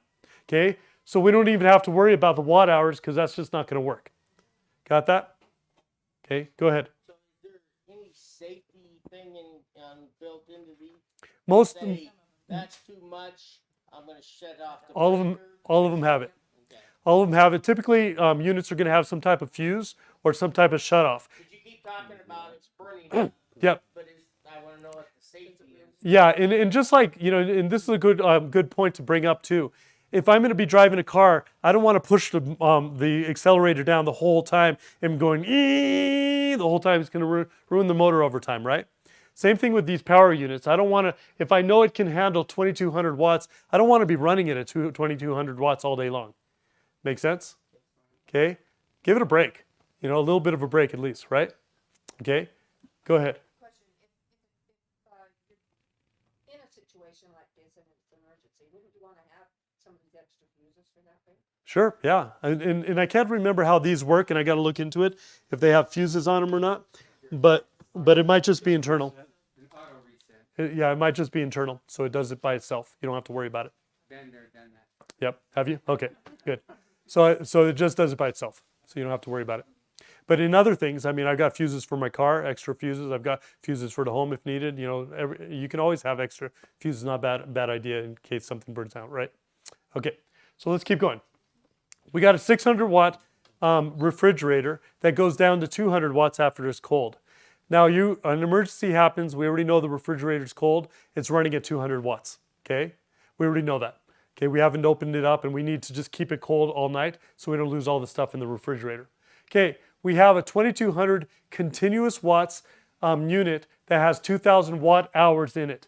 Can I run that refrigerator on that? Yes. How many hours can I run 200 watts for? 11 or 10? 10. 10 because we're looking at the continuous or the watt hours. Got that? As long as it doesn't cool down and have to. Exactly. And if it stays at 200, we're good, right? We can go 10 hours. This right here is my go-to unit when I know the electricity is going to come on pretty soon. I don't want to have to move the other one. So I grab this one, take it into the kitchen, plug it in, and I know my freezer and my refrigerator can run all night. And if the power happens to come on in the middle of the night, it's pass-through, so it will. Yeah, you just plug it in, and if it comes on at night, it's charging it while it's using it. So cool. Awesome. So you guys get the idea. All right. So don't be fooled, and this is the big thing I want you guys to understand. There's a lot of people out there, and I got fooled by this. There was a company that said, hey, Marcel, we have this system. It's amazing. You should sell it to your people. And I said, okay, awesome. They showed me a unit that was a little bit bigger than this one right here, and they said, yeah, it's 2,000 watts. And I'm like going, yep, that's about the right size for 2,000 watts. It's a little bit bigger. Okay, and I'm thinking, yeah, that's about the right size for 2,000 watts. So they showed it to me. I looked at it, got the big boxes, took them home, and everything like that. Did a load test at home. And what I found out is that it was only about 800, 900 watt hours, okay? Because they were touting the 2,000 watts, 2,000 watts, 2,000 watts. And I said, so I can run this, I can get 2,000 watts out of this? Oh yeah, easily. So I thought they were telling me 2,000 watt hours. But what happens is a lot of people in the industry are pushing the continuous watts instead of the watt hours. What's going to keep your refrigerator alive all night? The watt hours. Okay? As long as you don't go over to continuous watts, you're not breaking the machine. But the watt hours is what you need. But what they'll do is they'll do the big 2,000 watts and a little tiny 800 watts. Does that make some watt hours? Right? So don't get fooled by that. Make sense? Okay, you want to look at the watt hours. Okay, that's the big thing you want to remember. So let's do this again. Okay, we have a 2,200 watt continuous watts system, and will it run that refrigerator? Okay, 800 watt hours. How long will it run it for instead of 10 hours? Do you see the big difference? Okay, so are you guys catching on to this? Okay, you guys it's making sense, right? All that stuff, the watts, volts, amps, all that stuff just made it easier for you to understand watts. This is the big thing we got to understand is watts, okay? So when it comes to these two systems, this one right here and this one, remember this top right here is not a battery, it's an inverter, okay? These are batteries down here. This is both an inverter and a battery. This is both an inverter and a battery. What is an inverter? It takes DC and turns it into AC so you can run your blender. Got it? Okay, it takes DC from the panels or batteries and turns it into alternating current so that you can run things at home. Got that? Okay, so let's take a look at this. This right here is 2,200 continuous Then you get a thing that Brad brought up, which is called a peak surge. Sometimes when you're plugging things in, there's a demand. There's a demand on that electricity that pops up really quick and then goes back down and becomes normal. So you might plug in a refrigerator and it goes 1500, and then just a second later it goes down to 800. Okay? That peak surge makes it so it doesn't burn out for that 1 second or so that it needs to peak and go back down. Is there any way to know what the peak is? You can probably measure it, but most of the times you just don't plug in everything at one time. Okay. Basically, you've got something stopped that you need to start, so you've got to put extra power in it to get it rolling. Exactly. That's exactly it. So what he's saying is sometimes to get that wagon going, you have to get the momentum started, and that's the peak, right? Yep. Exactly. The resistance of the motor. Usually on the nameplate, it usually has a peak voltage. Does it? Oh, I never noticed. So I guess it does. I need to pay attention more. Don't tell my dad. He's like, well, he's dead, but I guess I'm safe.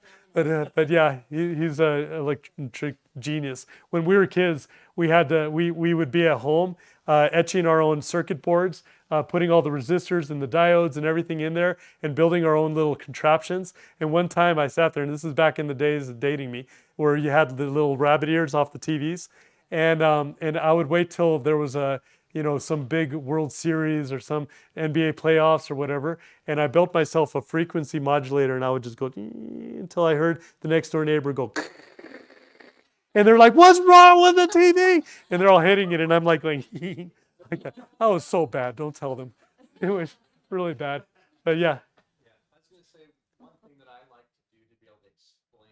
Here, let's get you the microphone because might be actually I'll get close to you. Go. Can you hear me okay with this? I don't think it's working yet, but why don't you hold on? Let me get the other mic. There it is. Okay, go ahead and use this one. Test. See if that works. This might help a little bit for people who are trying to understand peak hours that I like. Does anybody have like an air compressor at your house at all or know about them? So they have a little motor, right? So you'll have an electrical motor, but then it actually causes a little air pump to move this mechanical. So a lot of times when you plug those in, I like to use that as an example of a peak surge because it takes extra energy for you to be able to first get that motor to pump that little piston. So you'll always get a peak surge when you do that. So a lot of times in your garage, if you have a really good compressor, sometimes you'll blow your fuse. And I like to use that as an example because you have to get that first little motor to pump with the belt on a compressor. Thank you. That's So, perfect. does Go that ahead and help? hit the hub button one time underneath. That's perfect. Okay. So now that you guys understand watts, you guys understand what continuous means, right? You can only plug in so many things before it can't handle it. You guys understand what peak means because it just has this little surge, so don't plug everything in at one time, okay? You know what the watt hours means, right? Okay? And this just means that you can add batteries to it so you can get more watt hours.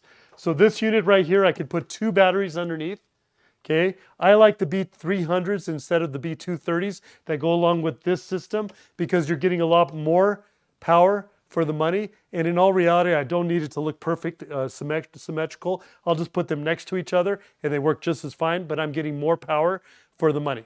Make sense? So I like the B300s. Okay, same thing here. You could put 4 of these B300s underneath this inverter and you can make a pretty monstrous system with 12,288 watt hours. Say again? That's more than a household needs. Yeah, I mean, that'll run your cell phone for a long time. Okay. So it's a good amount of power to have. I personally have a lot of power at home, and I got a lot of panels, and I got a whole bunch of stuff.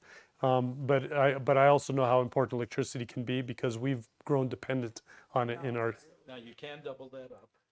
You can.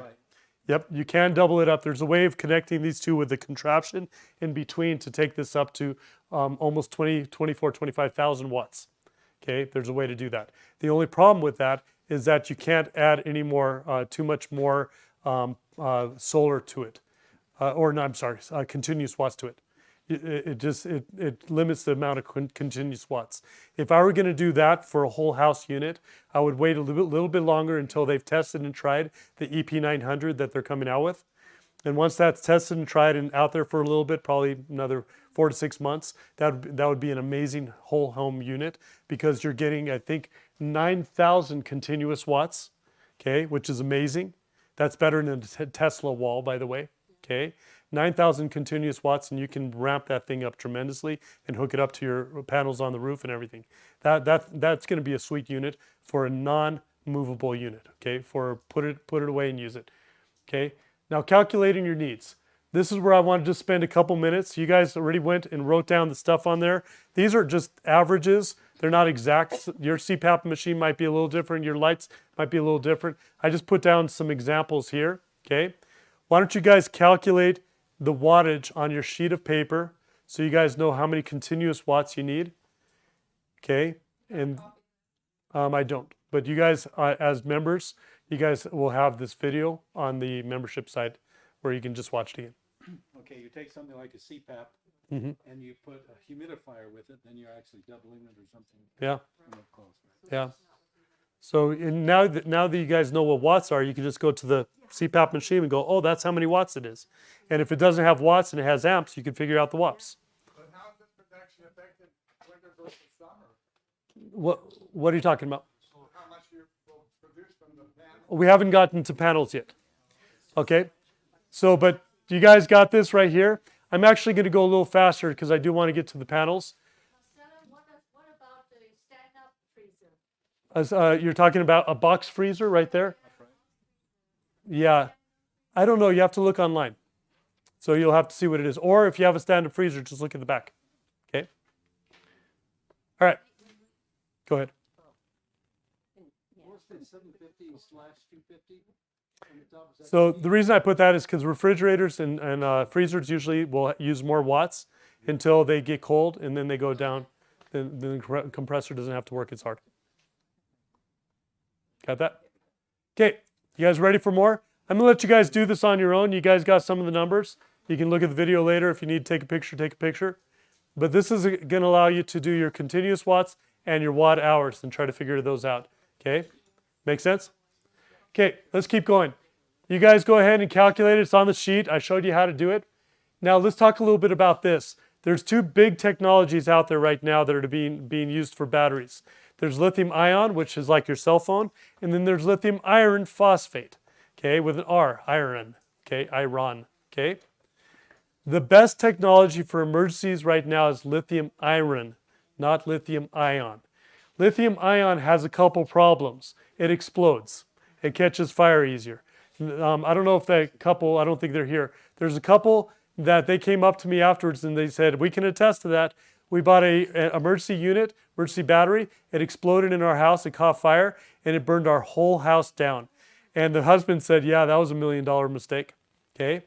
That's what can happen. The other problem with lithium ion, okay, which is a lot of the cheaper batteries out in the market right now, all these are lithium iron, by the way, okay, is that you can only get about 500 to 700 cycles, which means you use it up all the way down, use it up all the way down, use it up all the way down. With any of these batteries, try not to do more than 50%. Try to keep it above 50%, okay? Remember back in the day, oh, you need to cycle it all the way down every time or else you'll ruin the battery. No, you want, in lithium iron, you want to make sure that it's above 50% if possible, so you can actually extend the life of the battery. Make sense? Is it okay to keep it at 100%? Sure, why not? Okay. Okay, so this right here, now there's a caveat to that. You should probably once every 3 months or 6 months just use up some of the battery. Okay, just you don't have to go all the way down. Just use up some of the battery, charge it back up. Okay, so with this right here, the reason people use it is because it's lighter and smaller. But the lithium iron isn't that much bigger. It's probably this versus this. Okay, so the lithium iron is the right way to go because you can actually get 3,500 cycles, okay, before it goes down to 80%. If you ran it every single day, you're talking about 10 years of use before it goes to 80% and you still have more time. Does that make sense? It's great for long-term emergencies. Going to save you money as well. Plus, it's more stable. So it's not going to catch on fire as easily. Okay? So let's go into solar panels. Both of these are fine. Okay? This is right here is a monocrystalline. These are this is a polycrystalline. This is a monocrystalline. Okay? They're both good. They both work fine. The difference is this one right here is more like particle board, where you take a bunch of silicon wafers and glue them together. This is more like plywood, kind of. Okay? Where it's like one big wafer that goes in. efficient in a cloudy day? Yes. So these right here are going to be more efficient than those, okay? But efficiency is a little bit of a misnomer. I'll explain efficiency.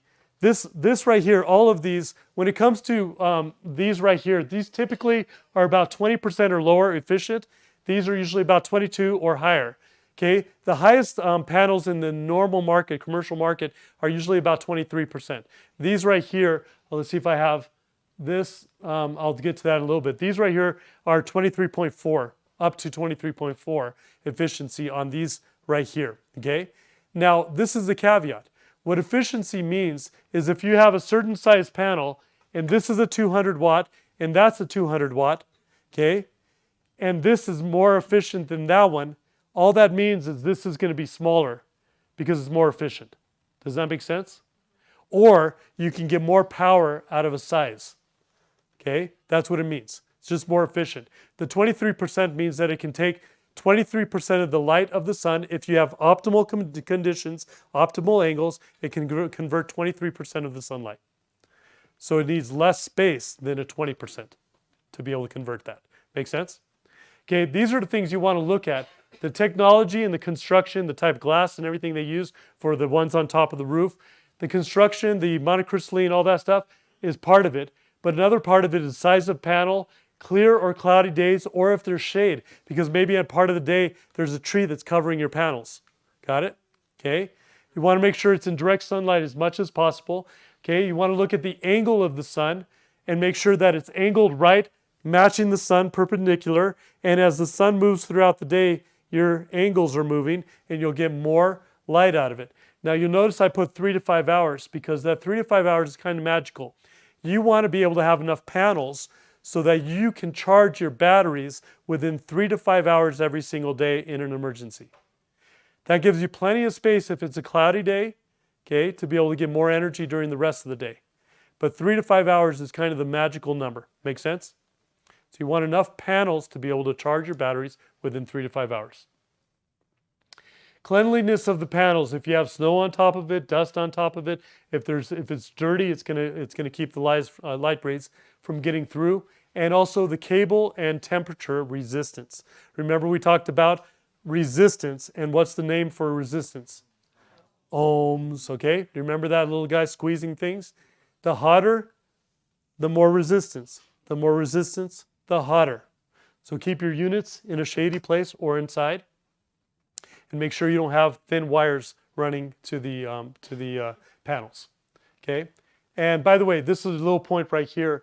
Just remember that even the best of panels will only produce about 80% of the rating on the panels. So this has a 250 watt panel. You can expect about 200 watts in optimal conditions. Make sense? So 80%, roughly. Okay? Say again? Oh. Yeah, exactly. It's back to the selling points. But just remember, you're probably going to get about 80%. So just keep that as a safe level so that you don't underproduce or underbuy the panels you need. Make sense? Okay. So here it says cleanliness of the panels. How do you just spray it with water? Sure. Yeah. Windex. I'm Greek, you know. Everything's Windex, yeah. Okay. All right. So this is the Blue Eddy solar panels, which I think are really well built. They're monocrystalline. They have a really good coating. You have the 200, 350 watt, and they just came out with the 420. These right here, the volts right here, are important to know because we got to add up the volts to make sure we don't outdo the system. Now that you guys know how to put batteries together, you know what volts can do, right? So let's do this. I'm going to show you this right here. This is off of one of my panels at home where I got a 250, and I looked on the back and it said 37.6 volts. Okay, let's just say 37.5 to make it simple. If I were to quadruple that with 4 panels at 37.5, how many volts is it?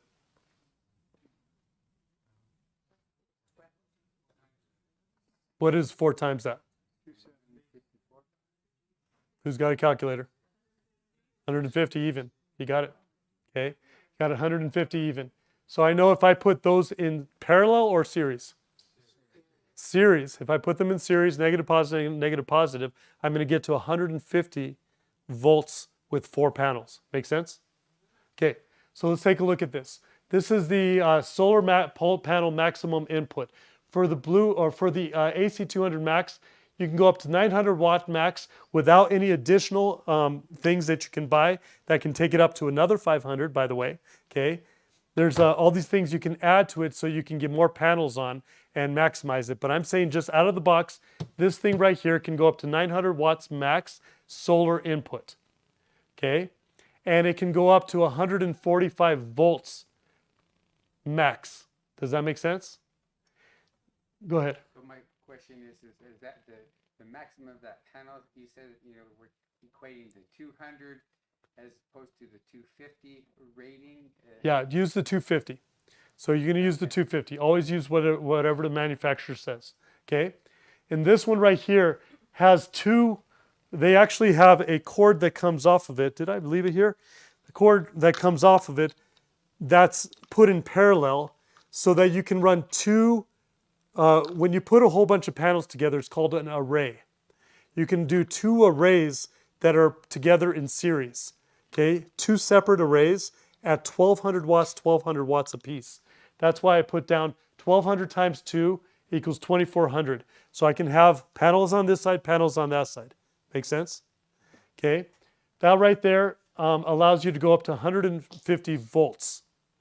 Okay, so let's practice this so we can figure it out. Okay, this is kind of all of them together, and I'm going to give you guys some tests here. These are the fun parts. We know that the Blue Eddy right here, 200 watt panel, has 26.1 volts, right? But we can do a maximum of 145 volts, all right? And it's a 200 watt panel, and we can do a maximum of 900 watts. How many panels can we run without maxing it out? Yeah. Don't worry about that. Keep it at the manufacturer's, whatever the manufacturer says. Okay? So whatever the manufacturer says, they'd say 200, keep it at 200. So you can do 4, right? Because 800 is still under 900, right? Okay, how many panels can we do at and not go over 145 volts? You guys got that? 5 panels. It's 130.5. And we're still not under it. When you're looking at these two right here, there's something interesting. You want to be safer than sorry, right? This right here, if I had a full-on system without all the extra pieces, I can run, I would need 10.5 hours to charge this if I had all the batteries, like all 2 batteries underneath, or 2.5 if I'm only doing this unit alone with that 200 watt panel. But between here, which one should I pick, the 4 or the 5 panels? Because I got 2 opposing mathematics equations here.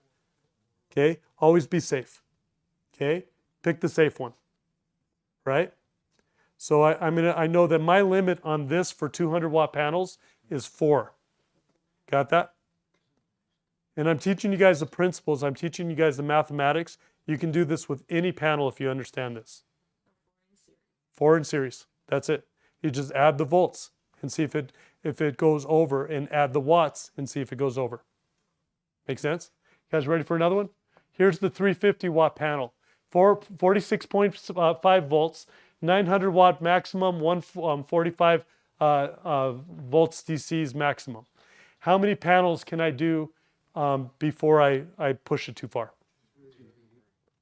Okay, 2 panels, because I don't want to go over 900, right? And then how many panels can I put in series without going over 145 volts? Okay, 3.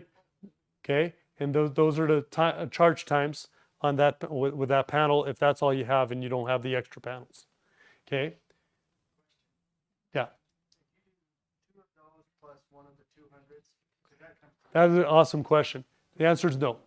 Okay. Anytime you do an array, remember what an array is? What's an array?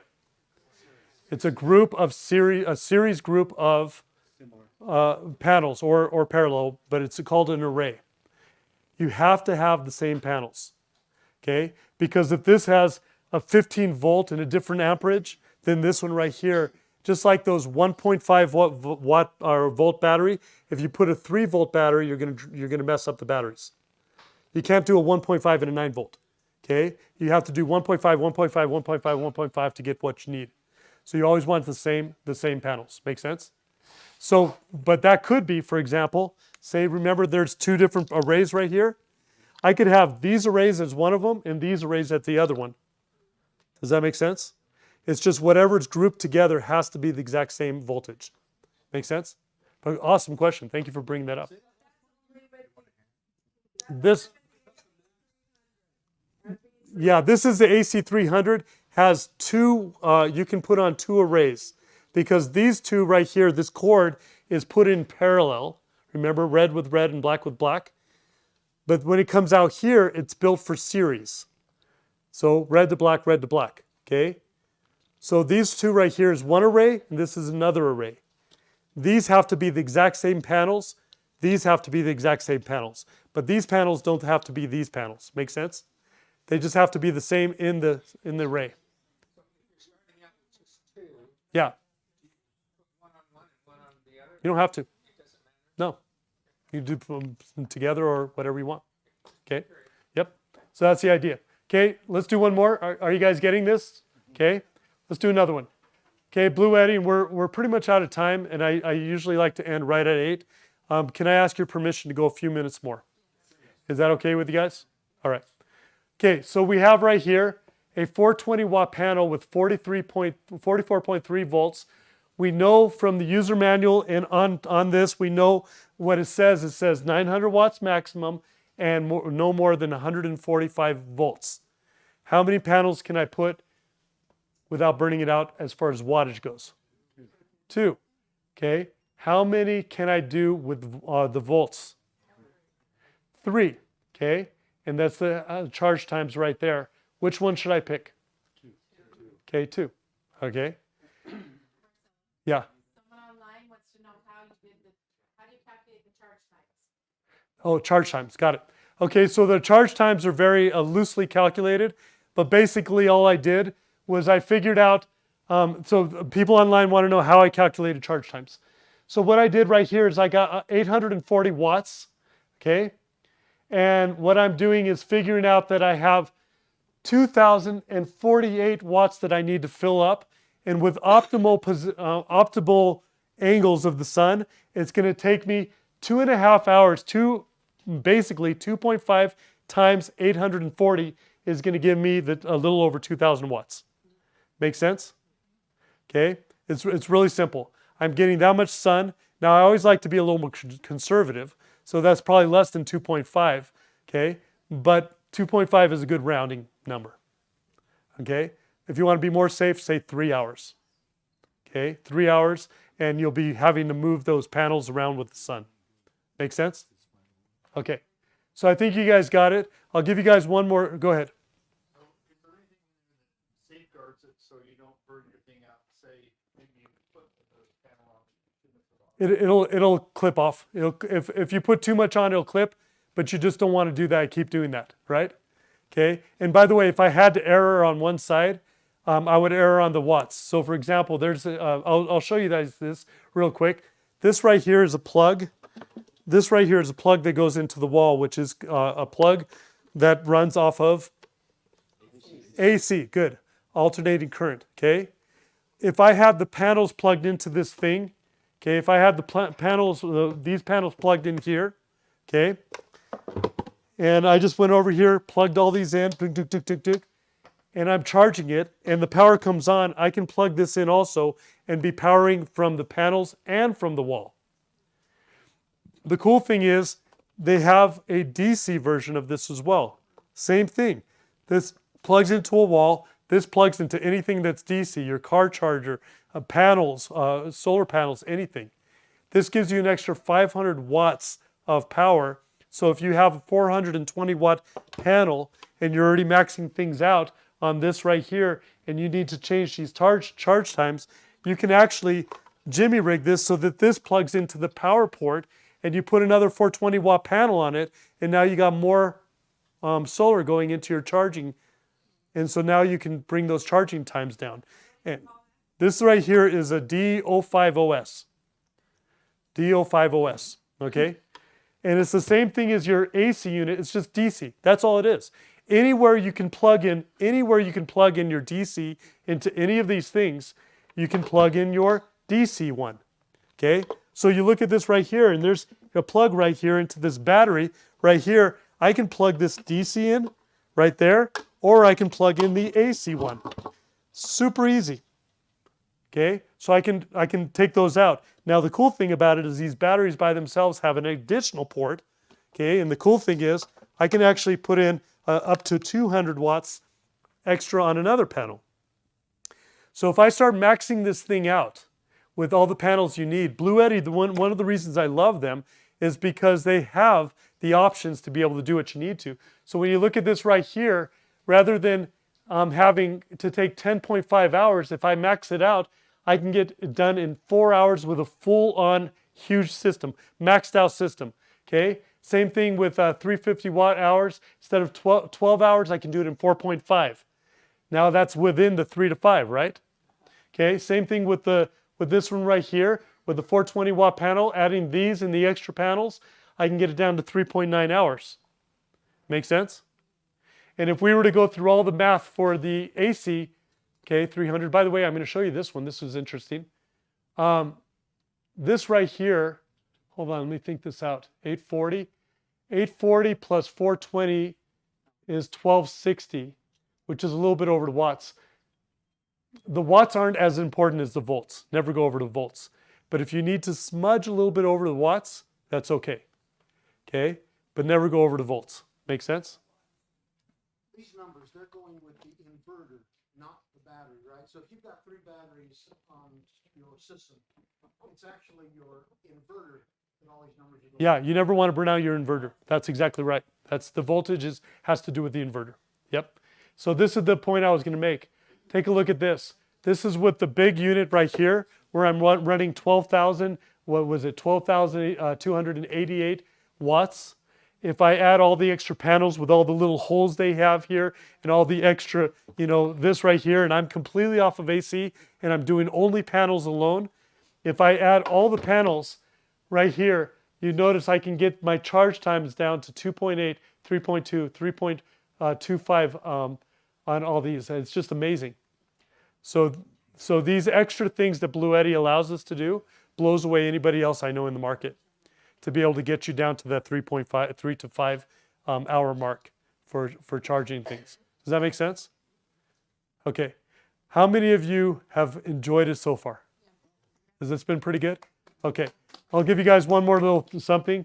This is just cables. This, I told you guys, I buy these off of Amazon, and these are Bouge RV. Okay. All these cables are going to come with one side connected and the other side unconnected, because it's supposed to be made for roofs and everything else. Okay. It's not hard to connect this. It's really, really easy. I might leave my tool here sometime for you guys to use. It's about $20, $25 tool, but it's a crimper. Don't try to do it yourself without a crimper. It won't work. I've tried it. Okay. You'll mess it up. But these things are super, super easy to do. All you have to do, they make it, and you'll notice right here, they make it so that there's a little bit of wire, and that's all you really need. I like to have a little bit of extra because I like security. So I can't see the 10 gauge, but I like to go about 1/2 inch. Let me see if I got 10 gauge. Hopefully I did. If not, then I'll have to go one lower. Can't see without my glasses. Let's see. But I don't want to cut into the thing if it's not 10 gauge. But anyways, I don't have my handy dandy nice ones with me. But the idea is, oops, I did cut into it, bummer. But the idea is I like to have about 1/2 inch. Do you see that? And then what happens is this. I've got this right here. Okay, I've got the female. So I'm going to go in and grab the male side of this. Let's see if I got a male. And by the way, I like to buy extras because I like redundancy, so I just bought a bunch. If anything ever happens during emergency, I could just make my own again. Or if I mess it up. Exactly. And this is the idea behind it. Let me grab this. And I'll just show you. This right here is going to obviously connect to this inside here. Okay. And it can go inside this thing. So I'll show you guys really quickly, and maybe I'll leave my tool here for you guys to use. But you're going to grab the crimping tool. Why am I making this hard on myself? Okay. All right. So what's going to happen is this. I'm going to put this into the crimping tool, and it's going to be really easy. Put it like this, and I'm going to just squeeze it a tiny bit so it just kind of holds it. I'm going to take this, push it through here, which I squeezed it too much because I was not paying attention. Well, let's just bring those out just a tiny bit. Okay. I'm going to crimp this again. This is stage fright, you guys. Okay. We're going to put this on before we do that. Right there. Pop this on. So now we have the back side on.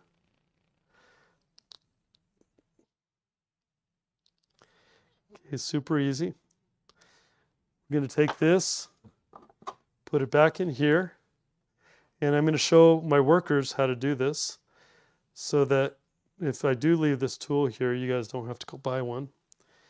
Pop it in here, and it goes right into the hole really easily, and you simply drop it.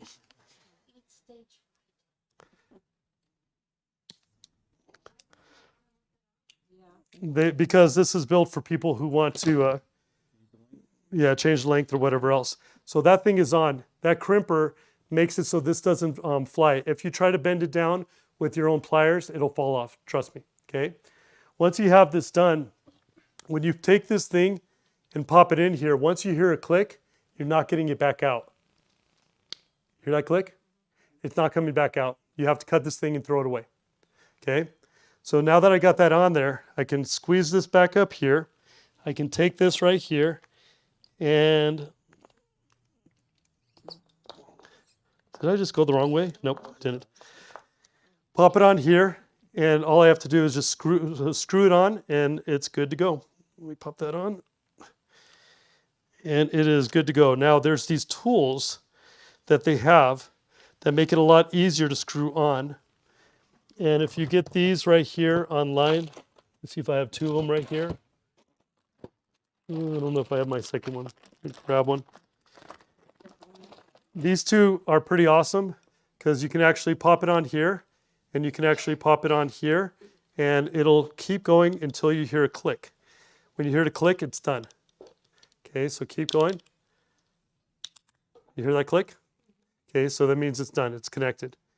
And the cool thing about it is when you connect these two together with this little tool, you can just pop it on here, and it'll actually make it so it's really easy to pop off without having to put your fingers inside there. Yeah, it makes it a lot easier. I don't know the name of it, but it's just for these wires. Once you get this done, okay, it comes with the extra stuff. But once you have this done, you really don't have to worry about this. You can put this away for emergencies. It's good to go. You can just take it to your panels really easily. Okay, so just don't be intimidated by this stuff. So it's not as hard as you think it is. Watch a couple YouTube videos. In about 5 minutes, you got it. Okay, awesome. So we went over quite a bit. Thank you for staying. Any final questions, or should we call it quits? Do you have an extra mic? I want to know if how EMP would affect this equipment. It or probably if would. there's a way to If it was probably would. If it was EMP Did that took work? place. Could you hear? No, or I don't know, but I don't know if they could hear. But okay. EMP would ruin it. So you just got to be careful with EMPs. It's gonna the bigger the circuitry, the bigger the wires, the bigger the antenna. Okay, and so you could ruin it. With me personally, I'm hoping to build a house. Right now I'm renting, but I'm hoping to build a house with a basement that's made with foam walls that have wire mesh for concrete, and basically create my own Faraday cage room that I can just throw all my emergency prep stuff in, and I really don't have to worry about it. You know, when I need it, I'll pull it out, set it up, and use it. But you just got to remember, yeah, it can burn out. But this is what we need if there's an EMP. Yeah. So that's, you know. Yeah. So you're gonna have to look online for a way of building a Faraday cage, and then you can put that inside of it. So she's talking about using a metal garbage can and yep, and creating. And then set it down in there and then put the lid on And then tape it with aluminum. Yep. And just make it so it's insulated on the inside and it's rounded as well. So yep, got it. Yeah, I prefer you would line it with cardboard. Yep, cardboard works. So Aluminum foil on the outside. yeah. So you guys got it. So anyways, so I hope I didn't overwhelm you guys. You guys, was that on a scale from 0 to 10? Was that okay? Was that interesting? Did you guys learn enough? Okay, awesome. Do you guys have to go back and watch a few of you need to rewatch it? Okay, but you guys got a lot. You guys learned what probably would have gone into a whole semester class. You guys learned very, very quickly. And so give yourselves a hand. And I know you have a question or comment. Yeah. No.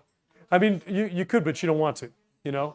So anyways, she was talking about operating it in a Faraday cage. You'd want to take it out and use it somewhere else or make sure it's insulated because you're basically creating an antenna when that wire comes out.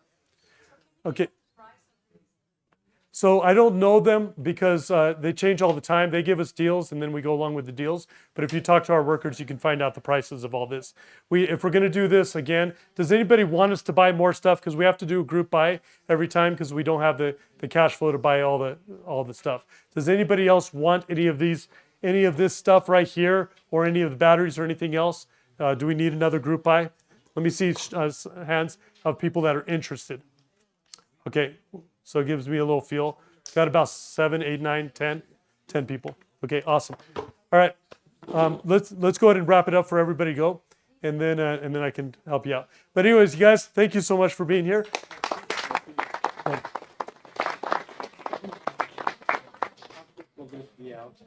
What's what? I'm hoping soon, but I can't keep up with life right now. So I'm hoping next 2 weeks.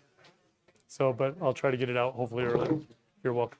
I have a question because my freezers are in the garage, my refrigerators in the house, and I was planning on where do I need to put this? Extension cords.